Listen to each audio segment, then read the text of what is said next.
Delhi's air has turned toxic once more. The air quality index crossed 400 this week. Schools asked children to stay indoors, flights were delayed, hospitals reported a spike in breathing problems. Sadly, this has become a routine every winter. Meanwhile, Beijing, once infamous for its smog, now enjoys cleaner skies. Most days, its AQI stays below 100. A decade ago, that seemed impossible. So how did China turn things around and what can India learn from it? Let us break it down. Well, let's know about China's pollution crisis. Notably, back in 2013, China faced a severe smog emergency. Cities ran on coal, factories never stopped, and traffic clogged the roads. In Beijing, PM 2.5 levels reached dangerous highs. People wore masks daily. Studies linked the pollution to over 1 million early deaths each year. The Chinese government called it a war on pollution and committed huge funds to clean the air. Well, now let us know about the China sections. China launched strict and clear plans to cut pollution. Industries and power plants. Coal was the main culprit. China shut down highly polluting steel and cement factories, forced others to install clean filters, banned new coal plants in many areas, and pushed for cleaner energy, cutting coal use.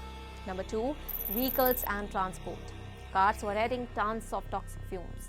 China limited new petrol and diesel cars, introduced a lottery system for license plates, and heavily promoted electric vehicles. Today, more than half of new cars in China are electric. Heavy trucks were kept out of city centers, and bike share services returned to cut short car trips. Number 3, real-time monitoring.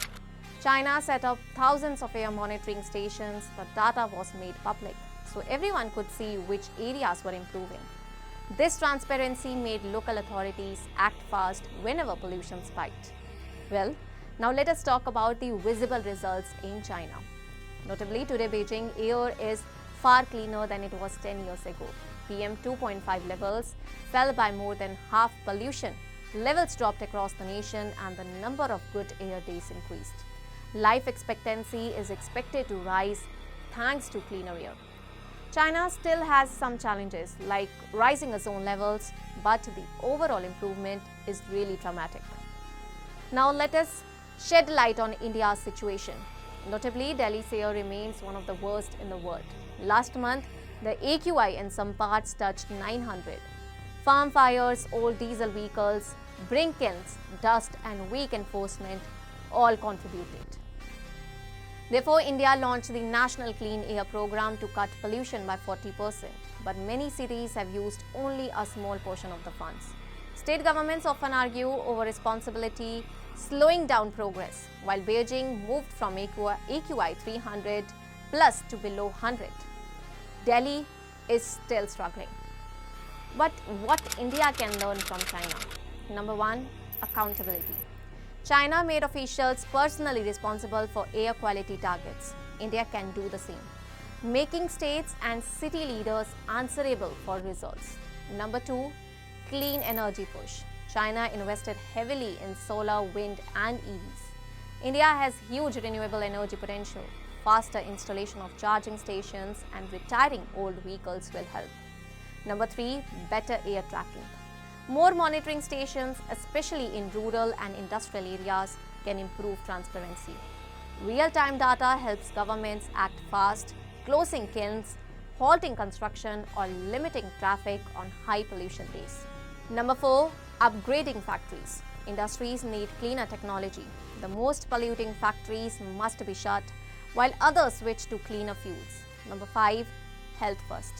Pollution causes millions of deaths in India. Treat it like a public health emergency to speed up action. Well, let us shed light on the expert views on this condition. Environmental experts say India needs strong enforcement like China, but adapted to a democracy. Clear national goals, steady funding for states, and careful tracking of outcomes are key.